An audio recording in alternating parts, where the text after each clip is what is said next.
जंग बंदी हो गई है, जंग बंदी बरकरार रहेगी ईरान इसराइल की, या ये कोई अमेरिका और इसराइल की चालाकी भी हो सकती है? देखें, जो कुछ वो कर सकते थे वो उन्होंने किया है। जंग जो होती है टारगेट्स के साथ होती है, अहदाफ के साथ होती है। जंग बगैर अहदाफ के और बगैर टारगेट्स के नहीं होती। जाहिर उन्होंने ईरान की एटमी सलाहियत को निशाना बनाना था, वो उन्होंने बनाया। ईरान की रजीम को बनाना था, वो उन्होंने बनाया। अब जो है जंग अगर कोई रुख अख्तियार करेगी तो वो ईरान के अंदर साजिशें करेंगे, हो सकता है ईरान के अंदर अपना इंटेलिजेंस नेटवर्क उस पर इजाफा करें। लेकिन इसके साथ साथ जाहिर है जो लिमिट्स हैं उनकी इस रिलेशनशिप की वो वाज़ेह होंगी। जो खिता है पूरा का पूरा जो रीजन है वो ईरान के साथ था। यही वजह है कि अमेरिका जो है उस तरह वो जंग नहीं लड़ सका जैसे वो चाहता, क्योंकि तमाम जो खिता है उन्होंने अपनी एयर स्पेस बंद की। और एक बड़ा फैसला करना था अमेरिका को, वो ये कि खिता जो है शायद अमेरिका की जंग लड़ने के लिए ईरान के साथ 10 साल के लिए तैयार नहीं था। अच्छा, जाहिर है अगर वो जंग लड़ते तो उनके मुल्क के अंदर भी तबाही होती। ये जो सिंबॉलिक अटैक वापस आया कतर में, वो एक बहुत वाज़ेह अटैक था कि अगर ईरान चाहे तो ईरान अटैक कर सकता है।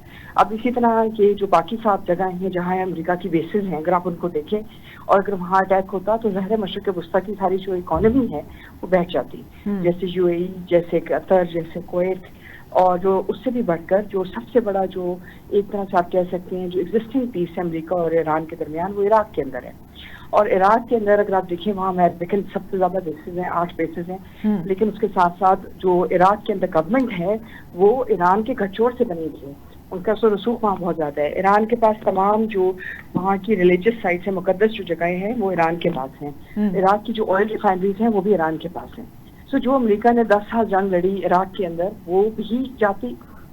और साथ ही साथ जो उनकी वहाँ लोग थे वो उनकी भी सिटिंग जो है उनको डिफेंड करना मुश्किल होता, क्योंकि वो ऑफेंसिव ऑपरेशंस में नहीं बैठे हुए थे, वो मतलब बेसिकली गवर्नमेंट ऑपरेशंस में बैठे हुए थे। इसी तरह जो डॉक्टर साहब थोड़ा सा इसको थोड़ा क्लियर कर दें कि ईरान के साथ कौन सी कुव्वतें थी। इसके अलावा क्या अमेरिका को अब ये खतरा पड़ा कि हमारे अमेरिकी एयर बेसिस पे भी हमले होना शुरू हो गए हैं, अब नुकसान होगा, हमारी इज्जत सादात भी जाएगी, या जो ईरान ने इसराइल का नुकसान किया था और वो एक्सपोज हो रहा था और उसको रेस्क्यू किया है?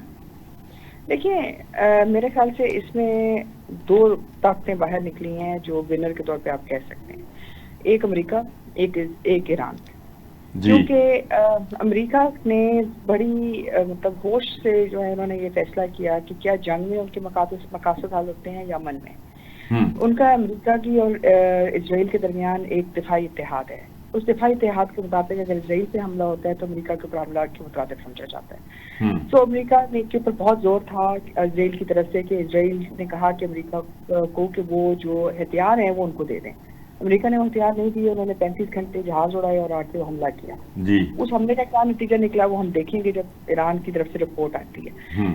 उसकी दूसरी तरफ जो है उनकी जो खित्ते में 7 या 8 बेसिस हैं, जैसे कुवैत में, ईरान में, कुवैत में, कतर में, ओमान में, यूएई में और सऊदी अरेबिया में और इराक में, ये जो सारी बेसिस हैं, अगर इन सारी बेसिस के ऊपर हमला होता तो जाहिर है रीजन के अंदर उनको जंग लड़नी पड़ती। और रीजन ने क्या कहा, रीजन के आप देखें ना उसमें जो रियासतें ईरान के साथ थी वो ट्रेडिशनल लॉजिक के बरक्स निकली, जैसे पाकिस्तान, जैसे सऊदी अरेबिया, जैसे मतलब कतर, यूएई, ये जो जितने भी रियासतें थी इन सब रियासतों ने कहा कि जी हम यूएई को छोड़कर तमाम रियासतों ने कहा कि जी हमारी जो एयर स्पेस है वो ईरान के खिलाफ इस्तेमाल नहीं होगी। तुर्की, जिसकी वजह से अमेरिका को पहली दफा फैसला करना पड़ा और रियासतों को भी फैसला करना, उन्होंने वाजे किया कि हम ईरान के साथ अमेरिका की जंग नहीं लड़ेंगे, इजराइल की जंग नहीं लड़ेंगे। इस हदबंदी की वजह से उनको अपना ऑपरेशन उड़ाना पड़ा मैसूरी से, जो 35 घंटे दूर था। मतलब वो किसी भी रीजनल एयरबेस से भी हमला कर सकते थे, लेकिन उन्होंने नहीं किया। वो डिगो ग्राशिया से भी कर सकते थे, उन्होंने नहीं किया क्योंकि उनको डर था कि कोई भी रियासत ईरान का जो जवाबी हमला है उसके लिए तैयार है।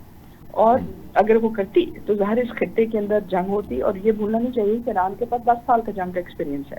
ईरान इराक जंग 10 साल चलने लगी, मतलब चली। और अगर ये 2 साल भी जंग लग हो जाती तो ये खिता तो खत्म हो जाता। आप सोचिए ना कि दुबई के ऊपर 4 मिसाइल अटैक होते तो वो क्या रियासत बचती? कतर के ऊपर होती 10 अटैक होते तो क्या इनकी रियासत में वापस जाके ईरान के साथ लड़ाई करती?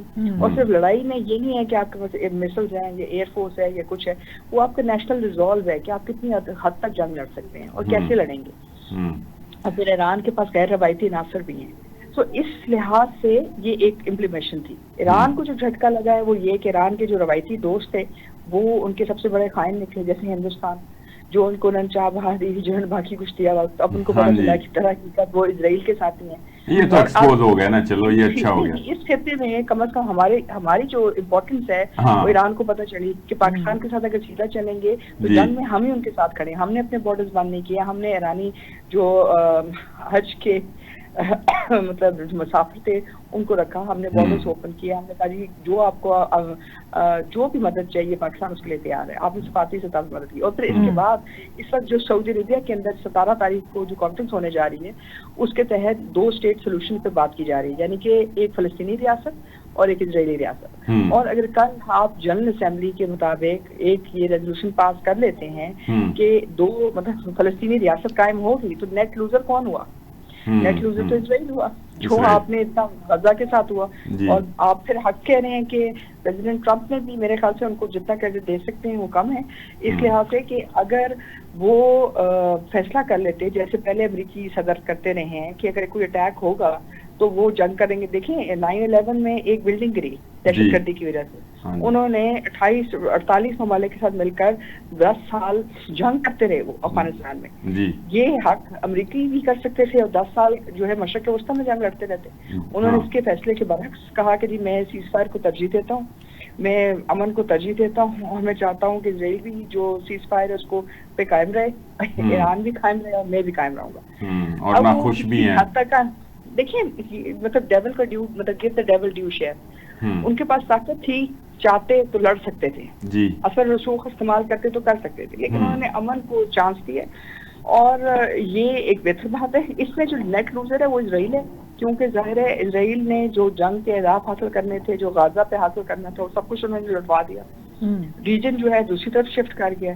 तल अवीव के अंदर मूवमेंट चल रही है जो कह रहे हैं जी कोalition को ब्रेक करना चाहिए, जो कह रहे हैं कि ये जो है गैर संजीदा एफर्ट थी इजरायली हुकूमत की तरफ से इजराइल की खारजा पॉलिसी की तरजीहात के लिए, और वो उस पर अकाउंटेबिलिटी चाहते हैं। और अगर हो सकता है कि जो मुकद्दस लोग जो मुकद्दस जगह पे रह रहे थे इजराइल के अंदर, वो तो सारे मुकद्दस लोग भाग गए।